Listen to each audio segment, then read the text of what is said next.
them determine what may be the best course to take. I don't get it. I really don't understand it, but that is a technique. And that may be what's going on here today, and it might be instructive to read her essay, which is linked to in the chat. But at any rate, there's now a rollback on some of those tariffs. There's another major rollback that we're going to get to in just a second. Ukraine peace talks are scheduled in Saudi Arabia for next week. That's also something that the Associated Press reported on. And then the one that I think started it all off for me this afternoon, and that is Trump clips Musk's wings. And he's put new limits on Elon Musk. It's so-called Doge, and I say so-called because they call it a department, but it really isn't a department.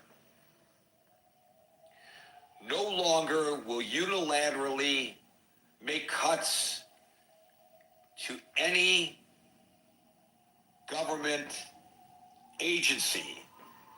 They will make recommendations for cuts, and that it will be up to the various agency heads and cabinet members to decide which one of those cuts or how many of those cuts ought to be adopted. However,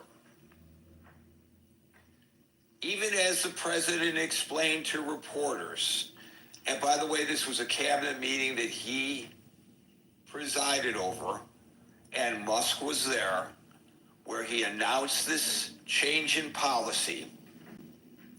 But even with that, he does leave the door open for Musk to go back to unilaterally cutting the various budgets.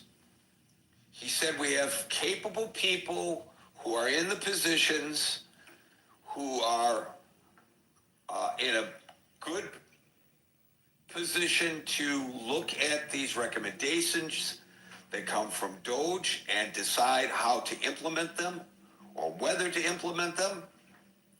But if they fail to take the kind of action that he believes is necessary, he will give the power back to Musk to do it himself. And this also, I believe, speaks to what Dr. Francine wrote in her essay. You push, push, push, push, and then when there is pushback to your pushing out,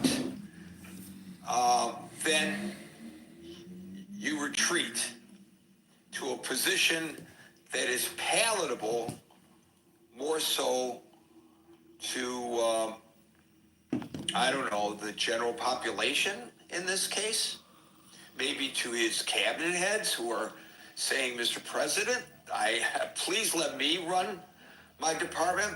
I was running a department in private industry, and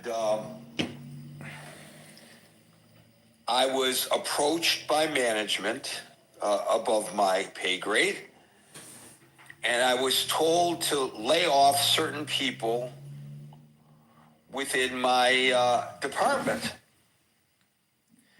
And I was indignant. And I said, wait a minute, I've got a budget, and you want me to cut the budget? Yes. Well, shouldn't I be the one to decide who I'm letting go? Not somebody else? It was very similar. It was somebody who was making recommendations to the CEO and gave the CEO the names of the people who they thought I ought to lay off. And I thought, well, you can play the numbers game and say that I have to cut the budget. But you're not in a position to tell me who I should let go, who I need the most, who's contributing the most. If I'm running the department, that's my decision to make. And I pushed back, and I was successful because he was going